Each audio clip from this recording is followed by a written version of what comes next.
Gulf కార్మికులు వారి తరఫున రావడానికి ప్రయత్నం చేసిన పెద్దలు జీవన్ రెడ్డి గారు, మిత్రుడు ఆది శ్రీనివాస్ గారు, మిత్రుడు మహేష్ గౌడ్ గారు, రావత్ అనిల్ గారు, రేష్ గారు, అదేవిధంగా మా ఎన్ఆర్ఐ విభాగానికి చైర్మన్గా బాధ్యతలు నిర్వహిస్తున్న వినోద్ గారు, ఈ కార్యక్రమంలో పాల్గొన్న మీకు అందరికీ నమస్కారం. తెలంగాణ ప్రభుత్వం తరఫున ఈరోజు చాలా రోజుల నుంచి ఈ సమస్యల్ని వినడం, మాట్లాడుకోవడం, ఎన్నికలు వచ్చినప్పుడు మాత్రమే గల్ఫ్ కార్మికుల సమస్యల మీద రాజకీయ పార్టీలు స్పందిస్తాయని మీకు ఒక రకమైన అపోహ, కొన్నిసార్లు అది వాస్తవం కూడా.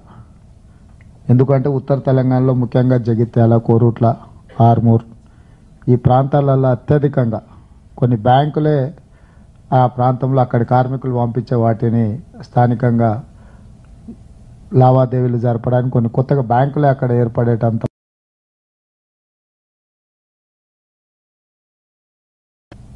ప్రతి కుటుంబం ఇక్కడ ఉద్యోగం ఉపాధి దొరికినా దొరకకపోయినా కుటుంబం ఇంకా ఉన్నత స్థాయి కుటుంబంలో ఉండే పిల్లల్ని చదివించుకోవాలని పట్టుదలతోటి ఈ గల్ఫ్ దేశాలకు ప్రధానంగా వెళ్ళి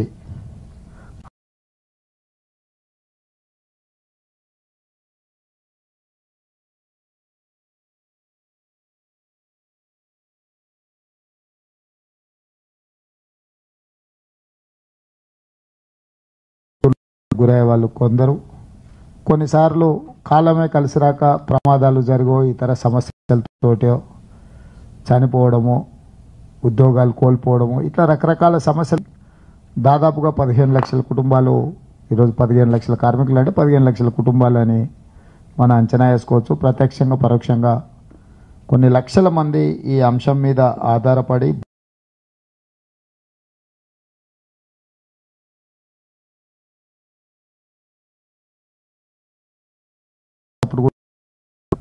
సంఘాలు వచ్చి నాకు నివేదిక అందించడం, అంశాలను ప్రస్తావించినప్పుడు నేను ప్రధానంగా ఆ రోజు నాకు తెలిసి 3 అంశాల మీద ఆ రోజే మీకు మాట ఇచ్చిన. ఇప్పుడు కూడా మా ప్రభుత్వం వచ్చిన ఎంబడే, ఎందుకంటే ఇది అధికారికంగా అమలు చేయలేదు కాబట్టి మీ దృష్టికి రాలేదు. నేను ముఖ్యమంత్రిగా బాధ్యత చేపట్టిన తర్వాత మా ముఖ్యమంత్రి కార్యాలయంలో శేషాద్రి గారు అని సీనియర్ ఐఏఎస్ ఆఫీసర్, ఆయన ప్రధానమంత్రి కార్యాలయంలో మన్మోహన్ సింగ్ గారు ఉన్నప్పుడు 2 సంవత్సరాలు, నరేంద్ర మోడీ గారు ఉన్నప్పుడు 6 సంవత్సరాలు, మొత్తం 8 సంవత్సరాలు ప్రధానమంత్రి కార్యాలయంలో ఈ విదేశాంగ వ్యవహారాలు నిర్వహించిన అధికారే ఈరోజు మన ముఖ్యమంత్రి కార్యాలయంలో ప్రత్యేక అధికారిగా వారు ఉన్నారు. వారిని ఇతర అధికారులతోని ఒక అఫీషియల్ కమిటీని నేను నియమించి కంప్లీట్గా దీని మీద మనం ఎగ్జామిన్ చేసి దాంట్లో మనం బోర్డు ఏమనుకున్నామంటే Telangana gulf and other overseas workers welfare board పెట్టాలని ఒక విధానం తీసుకున్నాం. ఒక గల్ఫ్ కార్మికులే కాకుండా ఇతర ప్రాంతాలకు కూడా వెళ్ళి ఇబ్బందులు పడుతున్న వాళ్ళు, ప్రభుత్వం దృష్టిలో మీరందరూ గల్ఫ్ బాధితులు, కానీ ప్రభుత్వానికి ఇతర విదేశాలలో కూడా అక్కడికి వెళ్ళి ఉద్యోగ ఉపాధి అవకాశాల కోసం ప్రయత్నం చేసి అనుకోని సంఘటనల వల్ల, దుర్ఘటనల వల్ల నష్టపోతున్న వాళ్ళందరినీ కూడా వాళ్లకు హక్కులు కల్పించడం, వాళ్ళకు రక్షణ కల్పించడం, వాళ్ళని ఆదుకోవాల్సిన బాధ్యత రాష్ట్ర ప్రభుత్వం మీద ఉన్నదని చెప్పి వారి ఆధ్వర్యంలో అధికారులను నియమించడం జరిగింది.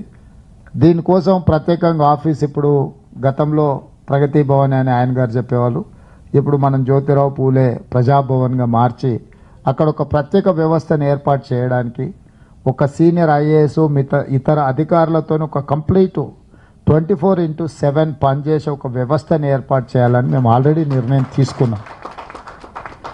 దీనికి సంబంధించి కేరళ రాష్ట్ర ప్రభుత్వంలో, అదేవిధంగా ఫిలిప్పైన్, ఇంతకుముందు మిత్రుడు ఎవరో చెప్పిన ఫిలిప్పైన్ను కూడా మేము స్పష్టంగా స్టడీ చేసినాం. ఫిలిప్పైన్ నుంచి ఎవరైనా ఈ గల్ఫ్ దేశాలకు వెళ్ళిందంటే ఉద్యోగం ఇచ్చే సంస్థ యొక్క వివరాలు ఆ ప్రభుత్వం తీసుకోవడమే కాకుండా వాళ్ళకి ఇచ్చే ఉద్యోగాలు కూడా కనీస వేతనాలు ఇస్తున్నారా లేదా, రేపు ఒకవేళ ఆ సంస్థ ఏదైనా కారణం చేత వీళ్ళని తొలగించినా, ఏదైనా కారణం చేత జీతాలు ఇవ్వకపోయినా, వాళ్ళ అర్హతకు తగ్గ వేతనాలు ఇవ్వకపోయినా వాటి మీద చర్యలు తీసుకోవడానికి ఫిలిప్పైన్ కంట్రీలో ఒక కంప్లీట్ వ్యవస్థ ఉన్నది. అంటే ఈ కార్మికుల తరఫున ముఖ్యంగా వాళ్ళు ఈ పారామెడికల్ సైడ్ అంటే నర్సులు ఇతర సైడ్ ఎక్కువగా ఆ దేశం నుంచి పోతారు, ఫుడ్ ఇండస్ట్రీ సైడ్ ఎక్కువ పోతారు. సో వాళ్ళకి ఏమాత్రం సమస్య వచ్చినా ఆ ఇండివిజువల్స్ ఆ ఉద్యోగం ఇచ్చిన సంస్థతో కొట్లాడరు. ఆ దేశమే డైరెక్ట్గా రంగంలోకి దిగుద్ది. వాళ్ళ కార్మికుల యొక్క హక్కులు కాపాడడానికి ఫిలిప్పీన్ కంట్రీ నుంచే డైరెక్ట్గా ఏదైనా కేసులు ఫైల్ చేసినా, ఏదైనా నోటీసులు ఇచ్చినా ఈ కార్మికుల తరఫున ఆ దేశమే వాళ్ళతోని చర్చలకు దిగుతుంది, లేకపోతే ఆ సమస్య మీద కొట్లాడడానికి దిగుతుంది. దాంతో ఏంటంటే కార్మికుడు మనోస్థైర్యం పెరగడమే కాకుండా అక్కడ ప్రభుత్వాలు, అక్కడ యాజమానులు, ఒక దేశం యొక్క ప్రభుత్వమే దిగి ఈ వ్యవస్థతోని మాట్లాడినప్పుడు ఖచ్చితంగా అక్కడ సంస్థలు దిగొస్తాయి. ఆ విషయాలను కూడా మేము స్టడీ చేయడం జరిగింది. కేరళలో కూడా చాలా విషయాలలో వాళ్ళు, ఎందుకంటే కేరళ నుంచి మైగ్రేషన్ చాలా ఎక్కువ ఉన్నాయి కాబట్టి కేరళ స్టేట్ గవర్నమెంట్ కూడా ఈ విషయాలలో చాలా చర్యలు తీసుకున్నారు. దీనికి సంబంధించి ఆల్రెడీ ఒక పాలసీ డాక్యుమెంట్ ముఖ్యమంత్రి కార్యాలయం తయారు చేసింది. ఈ పాలసీ డాక్యుమెంట్ను మీ అందరితో ఒక సమావేశాన్ని ఏర్పాటు చేసి మీకు అందరికి ఇచ్చి మేము ప్రభుత్వం తరఫున ఇట్లాంటి పాలసీ తీసుకురావాలనుకుంటున్నాము. ఈ పాలసీలో ఇంకేమైనా సవరణలు చేయాలన్నా, ఇంకేమైనా పొందుపరచాలన్నా, మీ అనుభవాలు ఏంటి ఉన్నాయనే సమావేశాన్ని కూడా మేము ఏర్పాటు చేయాలనుకున్నాం. ఈ లోపల ఎన్నికల కోడ్ వచ్చింది. తొందరలోనే ఎన్నికల కోడ్ అయిపోయిన తర్వాత ఇప్పుడు ఈ సమావేశం మీరు ఏర్పాటు చేసిన మేము వచ్చినాం. మళ్ళీసారి ప్రజాభవన్లో ప్రభుత్వమే సమావేశం ఏర్పాటు చేసి మిమ్మల్ని ఆహ్వానించడం జరుగుతుంది. అక్కడ మేము తెలంగాణ స్టేట్ గవర్నమెంట్ పాలసీ డాక్యుమెంట్ను మీకు ఇస్తాం. అంటే మా ప్రభుత్వము మాకున్న సమాచారం మేరకు, మీరు ఇచ్చిన వివరాల మేరకు మేము ఈ రకంగా ముందుకు వెళ్ళాలనుకుంటున్నాము. ఇది సరిపోతుందా, ఇంకా ఏమైనా మంచి కార్యక్రమాలు తీసుకోవాలని చెప్పి రాష్ట్ర ప్రభుత్వం తప్పకుండా ఆ విషయంలో దాంట్లో ప్రధానంగా మీరు లేవనెత్తిన విషయాలు అన్నిటిని కూడా ఆల్మోస్ట్ అంటే వెల్ఫేర్ బోర్డు కానీ అందరికీ ఎవరైనా కావచ్చు ఏ రకంగా చనిపోయినారు అనే దానికంటే ఒక కుటుంబంలో ఒక వ్యక్తి ప్రాణం ఖరీదు ఏ కుటుంబానికి ఆ కుటుంబానికి అత్యంత విలువైనది. పక్క వాళ్ళకు ఆ ప్రాణాల పట్ల విలువ ఉందా లేదా అని చర్చ నేను చేయను. కానీ అందుకే తప్పకుండా ప్రతి ఒక్కరికి ఎవరికి ప్రమాదం వల్ల ఏది జరిగినా 5 లక్షల రూపాయలు ఇవ్వాలన్న ఆలోచన ఆల్రెడీ నిర్ణయం తీసుకున్నాం. దానికి సంబంధించి అదేవిధంగా ఇక్కడ నుంచి ఈ అనుభవం లేని లేకపోతే అబద్ధాల ప్రాతిపదికన ఏజెంట్లు మిమ్మల్ని అక్కడికి పంపించిన తర్వాత విజిటింగ్ వీసాలో ఇతర వీసాలలో అక్కడికి పోయిన తర్వాత వర్క్ పర్మిట్ లేకుండా లేకపోతే ఇక్కడ నుంచి ఏదైతే సంస్థ కోసం మీరు అక్కడికి వెళ్తే ఆ సంస్థనే అక్కడ మనుగడలో లేకపోవడం, ఇట్లాంటి సమస్యల నుంచి బయటపడే లేకపోతే ఏదైనా కేసుల్లో ఇరుక్కుంటే కూడా ఏ రకంగా న్యాయపరమైన సహాయం అందించాలి, అంటే ఇక్కడ ఎంపానల్ చేసి కొంతమంది అడ్వకేట్లను పెట్టి ఏదైనా లీగల్ అసిస్టెన్స్ కూడా ఏ విధంగా ఇవ్వాలనే దాని మీద కూడా మేము చర్చించుకోవడం జరిగింది. ఇదే కాకుండా ప్రధానంగా నేను నమ్మేది విశ్వసించేది ఏజెంట్లకు ఒక చట్టబద్ధత ఉండాలి. రాష్ట్ర ప్రభుత్వం గుర్తింపు కార్డు ఉన్నవాడే ఏజెంటు. అతను ఎక్కడ ఏ వ్యవస్థలతో ఏ సంస్థలతో మాట్లాడుతుండో ఆ యొక్క సంస్థల యొక్క వివరాలు కూడా ప్రభుత్వం దగ్గర నమోదు చేయించే విధంగా చర్యలు తీసుకోవాలని మేము చర్చించుకున్నాం. ఇక్కడుండే వాళ్ళకు కూడా ఆదరాబాదరాగా వాళ్ళు వెళ్ళిపోయి అక్కడికి పోయిన తర్వాత ఆ పరిస్థితుల అర్థంగా కూడా ఇరుక్కునే వాళ్ళు ఉంటారు. వాళ్ళకు ఒక వారం రోజుల ముందు నుంచే శిక్షణ ఇచ్చి మీరు వెళ్తున్న దేశం ఏది, అక్కడ ఉన్న పరిస్థితులు ఏంది, అక్కడ వ్యవహరించాల్సిన విధానం ఏంది, ఒక వ్యవస్థను ఏర్పాటు చేసి వాళ్ళకి శిక్షణ కూడా ఇవ్వడం ద్వారా కనీసం ఏ దేశానికి వెళ్తుండో వాళ్ళు ఏ ఉద్యోగానికి వెళ్తుండో వాళ్ళకి అవగాహన వస్తుంది. ఒకటి. రెండోది అక్కడ యాజమానులతో కానీ ఆ దేశంలో ఉండే పరిస్థితులలో వ్యవహరించే విధానం. రెండు. మూడోది ఏదైనా సమస్య వస్తే ఎవరికి ఫిర్యాదు చేయాలనో కూడా వాళ్ళకు ఒక అవగాహన. ఇట్లాంటివి వాళ్ళకు ఒక వారం రోజులు విదేశాలకు వెళ్లే ముందు, గల్ఫ్ కార్మికులకు ప్రధానంగా వెళ్లే ముందు వాళ్ళకు ఒక వారం రోజులు శిక్షణ కార్యక్రమాలు కూడా తీసుకోవాలి, వాళ్ళకి చెప్పాలి, వాళ్ళకి అవగాహన కల్పించాలన్న ఆలోచన కూడా మా రాష్ట్ర ప్రభుత్వం చేస్తున్నది. దానికి సంబంధించి కూడా కొన్ని నిర్ణయాలను మేము తీసుకోవాలనుకున్నాం. ఎందుకంటే ఎవరైనా ఒక మంచి భవిష్యత్తు కోసమే ఇతర ప్రాంతాలకు వలసపోతున్నారు. అక్కడికి వెళ్ళిన తర్వాత ఇక్కడున్న పరిస్థితుల కంటే దుర్భరమైన పరిస్థితులలో ఇరుక్కోవడానికే కారణం కొంత అవగాహన లోపం, కొన్నిసార్లు తీసుకెళ్లిన ఏజెంట్ల మోసాలు.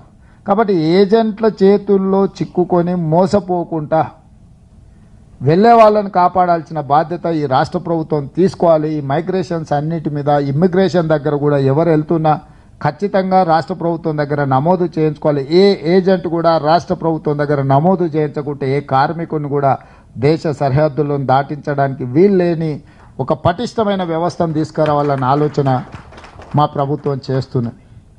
అదేవిధంగా కొన్ని కుటుంబాలు ఆస్తులు వదులుకొని పోతే ఇక్కడ ఆస్తులు మాయమైపోతున్నాయి. లేకపోతే అక్కడి నుంచి ఏదో డబ్బులు పంపిస్తే ఇక్కడ ఏదో కొనుక్కొని తల్లిదండ్రులు తెలిసి తెలియక ఏదో కొనుక్కుంటే ఆ కొనుక్కున్న ఆస్తి వివాదాలలో చిక్కుంటే వాళ్ళు జీవితకాలం కష్టపడి రూపాయి కూడబెట్టిగా వెనక్కి వచ్చి సెటిల్ అవుదాం అనుకుంటే వాళ్ళు ఏమైనా కొనుక్కుంటుంటే నాట్ ఓన్లీ గల్ఫ్ కార్మికులు అంటే యుఎస్ లాంటి ఇతర దేశాలలో కూడా వాళ్ళు కొనుక్కున్న ఆస్తులకు రక్షణ లేకుండా పోతుంది. సో అట్లాంటి వాటికి కూడా తప్పకుండా ఇక్కడ రక్షణ కల్పించే ఒక వ్యవస్థను అవసరం అనుకుంటే నామినల్గా దానికి ఏదైనా రాష్ట్ర ప్రభుత్వం ఛార్జ్ చేసినా వాళ్ళ అసెట్స్ వాళ్ళ ప్రాపర్టీస్ కూడా ఒక రక్షణ కల్పించే వ్యవస్థను కూడా తీసుకురావాలన్న ఆలోచన చేస్తున్నాం. వాళ్ళ పేరెంట్స్ కూడా వీళ్ళకి అక్కడేమన్నా అయితే వైద్యం అందించడం కాదు. కొన్నిసార్లు తల్లిదండ్రులు ఉంటారు, పిల్లలు బయటికి పోతారు, ఇక్కడ ఎవరు ఉండరు.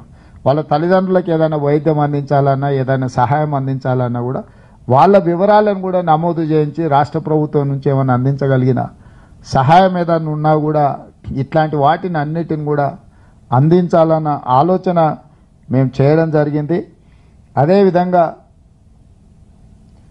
రైతు బీమా, గల్ఫ్ కార్మికుల బీమా అంటే రైతులకు ఏ విధంగా అయితే బీమా అంటే ఇప్పుడు ఈ 5 లక్షల లెక్క ఎట్లయితే ఇక్కడ రైతులకు ఉన్నదో గల్ఫ్ కార్మికుల కోసం కూడా ఏ రకంగా ఎట్లా చనిపోయినా వాళ్లకు ఒక బీమా వసతి కల్పించి ఆ కుటుంబాలను ఆదుకోవడానికి, అదేవిధంగా పెద్దలు జీవన్ రెడ్డి గారు చెప్పినట్టు వాళ్ళ పిల్లల చదువుల కోసం గవర్నమెంట్ రెసిడెన్షియల్ స్కూల్స్లలో వాళ్ళకి ఎడ్యుకేషన్కి ఒక మంచి విద్యను అందించడానికి కూడా కావలసిన చర్యలు తీసుకోవాలన్న ఆలోచన వీటన్నిటిని కూడా మేము చేస్తున్నాం. ఎందుకంటే ఈ ప్రభుత్వం ప్రజలందరూ కష్టపడి ప్రజలు కోరుకొని తెచ్చుకున్న ప్రభుత్వం.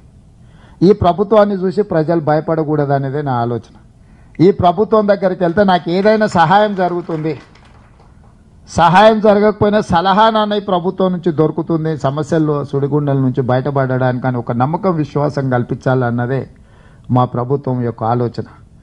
మా వల్ల సాధ్యం అవుతుందో కాదో మీ సమస్యల పరిష్కారం, కనీసం మీ సమస్యల్ని వినడానికి కూడా మాకు ఓపిక లేకపోతే మేము మిమ్మల్ని ఓట్లు అడగడానికి అర్హత ఉందని నేను అనుకోవడం లేదు. అందుకే ఈరోజు సమయం ఇచ్చి మీ దగ్గరకు వచ్చి మీరు చెప్పేదంతా విని ఎంబడే ఎన్నికల దీని మీద మళ్ళీ మేము సమావేశం జూన్ ఎండ్ లోపల అంటే అసెంబ్లీ సమావేశాలు ఎట్లుంటాయి ఇవి ఎట్లుంటాయి ఒకసారి చూసుకొని జూన్ జూలైలో మా పాలసీ డాక్యుమెంట్ తయారు చేసి దీనికి ఒక ప్రత్యేక విభాగం, ఒక సీనియర్ ఐఏఎస్ ఆఫీసర్ను, ఒక వ్యవస్థను ఇంక్లూడింగ్ పాస్పోర్ట్ తీసుకోవాలన్నా కూడా ఇక్కడికి వస్తే అక్కడ ఒక పాస్పోర్ట్ కౌంటర్ పెట్టి అప్లికేషన్ ఎట్లా నింపాలి నుంచి మొదలు పెడితే మీ పాస్పోర్ట్ ఎట్లా తెచ్చుకోవాలని కూడా సహాయం అందించాలన్న ఆలోచన చేస్తున్నాము. ఎక్కడైతే ప్రగతి భవనం అని ఆయన ఒక్కడు మాత్రమే ఉండి ఎవరికి అనుమతి లేకుండా చేసిండో ప్రతి కార్మికుడు అక్కడికి వచ్చి అక్కడనే ఒక పెద్ద ఆఫీస్ అక్కడ మొత్తం ఆయన బంగ్లాలు కట్టిపెట్టిండు, ఆయన కోసం కట్టుకున్నాడు. ఇప్పుడు నేను ప్రజలకు ఉపయోగిస్తున్న వాటిని. సో ఈ వెల్ఫేర్ బోర్డు అక్కడనే పెడతాం ఆఫీస్ అంతా. ఒక ఐఏఎస్ ఆఫీసరే కాకుండా ఆయన కింద ఒక 10 to 5 ఆఫీస్ ఫంక్షన్ చేసేటట్టు ఎవరు వచ్చినా వాళ్ళని కూర్చోబెట్టి ఏం సంగతి, ఎక్కడికి వెళ్ళాలనుకుంటున్నావు, ఏమనుకుంటున్నావు, నీకు పాస్పోర్ట్ కావాలన్నా పాస్పోర్ట్ కూడా అక్కడ ఒక కౌంటర్ ఇచ్చి పాస్పోర్ట్ అప్లికేషన్ నుంచి దాంట్లో ఏం వివరాలు పొందుపరచాలనో కూడా మీకు అసిస్ట్ చేయడానికి ఒక వ్యవస్థను ఏర్పాటు చేయాలనుకుంటున్నాము. ఎక్కడైనా ఏదైనా సమస్య వస్తే టోల్ ఫ్రీ నెంబర్తో పాటు మీరు అక్కడికి వస్తే ఆ వివరాలు నోట్ చేసుకొని రాష్ట్ర ప్రభుత్వం తరఫున ఏ దేశమైనా సరే నెగోషియేట్ చేయడానికి ఒక వ్యవస్థను ఏర్పాటు చేయాలనుకుంటున్నాము. ఎందుకంటే మీ తరఫున మీరు మాట్లాడాలంటే మీకు సమస్య అవుద్ది, మీరు మాట్లాడినా వినేటోళ్ళు ఉండరు. కానీ అదే ఒక రాష్ట్ర ప్రభుత్వమే ఆ దేశంతోని లేకపోతే ఆ ఎంబసీతోని లేకపోతే ఆ సంస్థతోని మాట్లాడడానికి దిగితే సగం సమస్యలు ఆటోమేటిక్గా పరిష్కారం అయిపోతాయి. అట్లాంటి వ్యవస్థను కూడా పకడ్బందీగా మన రాష్ట్ర ప్రభుత్వం ఏర్పాటు చేస్తుంది. తప్పకుండా సెప్టెంబర్ 17 లోపల ఈ వ్యవస్థనంతా పకడ్బందీగా ఏర్పాటు చేసే బాధ్యత నేను తీసుకుంటా అని చెప్పి ఈ సందర్భంగా మీకు అందరికీ నేను మాట ఇస్తున్నాను. అదేవిధంగా ఈ సమస్యలు ఒక రాష్ట్ర ప్రభుత్వం పరిధిలోనే కాదు, విదేశాంగ విధానం కూడుకున్న విషయం ఇది. అంటే రాష్ట్ర ప్రభుత్వ పరిధిలో కొన్ని ఉంటాయి, కేంద్ర ప్రభుత్వ పరిధిలో ఇంకొన్ని ఉంటాయి. ఇది రాష్ట్ర కేంద్ర ప్రభుత్వాలు కలిసి సమన్వయంతో చేయాల్సిన కొన్ని సమస్యలు ఉంటాయి. మరి వీటన్నిటిని పరిష్కరించుకోవాలంటే రాష్ట్రంలో నేనున్నా, కానీ కేంద్రంలో కూడా మీ తరఫున మాట్లాడేటోళ్ళు ఎవరైనా ఉండాలి కదా. అవసరం అనుకుంటే పార్లమెంట్లో లేచి నించొని ఇది మా సమస్య, మా కోరుట్లలో లేకపోతే మా జగిత్యాలలో లేకపోతే మా నిజామాబాదులో మా ఆర్మూర్లోనో మా బోధన్లోనో మా వేములవాడలనో ఎక్కడైనా ఒక సమస్య ఉందిగో ఈ కార్మికుడి పేరు ఇది, ఈ కార్మికుడికి సమస్య ఉంది, దేశంలో ఉంది అని విదేశాంగ మంత్రిని అవకాశం వస్తే మనమే మంత్రులు అవ్వడం, మనమే నిర్ణయాలు చేయడం, మనమే సంతకాలు పెట్టడం ఒక్క అవకాశం. ఆ అవకాశం రానప్పుడు కనీసం మీ తరఫున ప్రశ్నించే వ్యక్తులు అయితే పార్లమెంట్లో ఉండాలి కదా. ఇప్పటి వరకు మీరు చాలా మందిని పంపించారు, మీ తరఫున మాట్లాడిన వాళ్ళు ఉన్నారని నేను అనుకోవడం లేదు. పార్లమెంట్లో కొన్నిసార్లు ఓటమి కూడా మంచి భవిష్యత్తుకు ఒకసారి ఉపయోగపడుతుంది. ఉదాహరణ నేను 2018 శాసనసభ ఎన్నికలలో ఓడిపోయిన తర్వాత మిత్రులు కావాల్సిన వాళ్ళు, మిత్రులేమో బాధపడ్డారు, శత్రువులేమో సంతోషపడ్డారు, అయిపోయింది ఈయన పని అని. కానీ 3 నెలలు తిరిగే లోపల ఎన్నికలు వచ్చినాయి. పార్లమెంట్ సభ్యుడైనా ఢిల్లీకి వెళ్ళడం వల్ల దేశానికే పెద్ద పార్లమెంట్కు ప్రాతినిధ్యం వహించే అవకాశం వచ్చింది. వితిన్ 3 monthsలో ప్రజలు విజ్ఞులు ఆలోచన చేసిండ్రు, ప్రశ్నించే గొంతుక ఉండాలి అని ఎంబడే నన్ను ఎంపీకి పంపించారు, ప్రశ్నించే గొంతుక ఉండాలని జీవనాన్ని ఎమ్మెల్సీకి పంపించారు మీరు అందరు కలిసి. ఢిల్లీకి వెళ్ళడంతో అధినాయకుల దృష్టిని ఆకర్షించడం కానీ లేకపోతే పార్లమెంట్లో మా యొక్క ప్రయత్నము పార్టీ తరఫున ఉన్న మా కమిట్మెంట్ను చూసి పిసిసి అధ్యక్షుడు అవడం, పిసిసి అధ్యక్షుడు అయిన తర్వాత రాష్ట్ర రాజకీయాలలో జరిగిన మార్పులు మీకు తెలుసు. ఈరోజు ముఖ్యమంత్రి కావడం, 2018 అసెంబ్లీలో ఓడిపోవడం వల్ల, 2019లో వచ్చిన అవకాశం వల్ల 2023లో ఈ రాష్ట్రానికి ముఖ్యమంత్రి అయ్యే అవకాశం కాంగ్రెస్ పార్టీ ఇచ్చింది, మీరు అందరు ఇచ్చిండ్రు.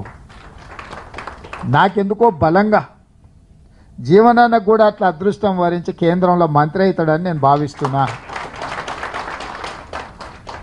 వారక్కడికి వెళ్ళి మాట్లాడాలన్నా, వారక్కడికి వెళ్ళి ఇంకేదైనా పెద్ద హోదాలో కూర్చోవాలన్నా, ఇంతకుముందు మిత్రుడు అన్నట్టుగా పార్టీలకు అతీతంగా దీంట్లో చాలామంది చాలా లైక్లు, డిస్లైక్లు, ఓరియంటేషన్, అఫిలియేషన్, సిద్ధాంతపరంగానో లేకపోతే వ్యక్తిగతంగా పరిచయాలు, మనకు మిత్రులు ఉంటారు, కొన్నిసార్లు మన పార్టీతో సంబంధం ఉండదు, మన మిత్రుడు నిలబడ్డాడంటే ఇంకో వైపు ఉంటారు. కానీ ఈ ఒక్కసారి మాత్రం నేను మీకు చేసే విజ్ఞప్తి, నేను రాష్ట్రమంతా కూడా అడగడంలే, కరీంనగర్, నిజామాబాద్, ముఖ్యంగా నిజామాబాద్లో అక్కడనే సమస్య ఉంది, అక్కడనే మూలం ఉంది, పరిష్కారం కూడా చూపించాల్సింది అక్కడనే. పరిష్కారం చూపించాలంటే మీ తరఫున ప్రాతినిధ్యం వహించే వ్యక్తి పార్లమెంట్లో ఉండాలి. మీరు 100% జీవనానికి అండగా నిలబడి మీరు గెలిపించండి. ఇప్పుడు మీకు చెప్పిన అన్ని పనుల్ని చేసి పెట్టే బాధ్యత నాది. నా గురించి మీకు ఎంతో అంత అయితే అవగాహన ఉంది. కాదు ఉంటే నేను ముందే కాదని చెప్పేస్తాను. నేను మళ్ళీ తిప్పుకోను, మళ్ళీ ఆలోచన చేయను. సాధ్యం అసాధ్యం అనేది దృష్టిలో పెట్టుకునే సాధ్యమయ్యేదే నేను మాట్లాడతా. ఏదైనా పరిస్థితుల్లో దాన్ని 4 రోజులు ఒకవేళ ఆలస్యం అయిందంటే స్పష్టంగా ఇగో ఈ కారణం చేత ఆలస్యం అవుతుందని చెప్తున్నా. ఇప్పటి వరకు నేను ఇక్కడి వరకు రావడానికి నేను ఒక స్పష్టమైన నిర్ణయంతో ముందుకు వస్తున్నా కాబట్టి ప్రజలు కూడా అర్థం చేసుకొని అవకాశం కల్పించింది. ఇప్పుడు కూడా నేను మీకు అందరికీ ఇంత ఓపికగా ఇక్కడ ఉండి క్రమశిక్షణతోటి, చాలాసార్లు నేను ఇట్లాంటి సంఘాల మీటింగులకు పోవాలంటే కొంచెం హెజిటేట్ చేస్తాను.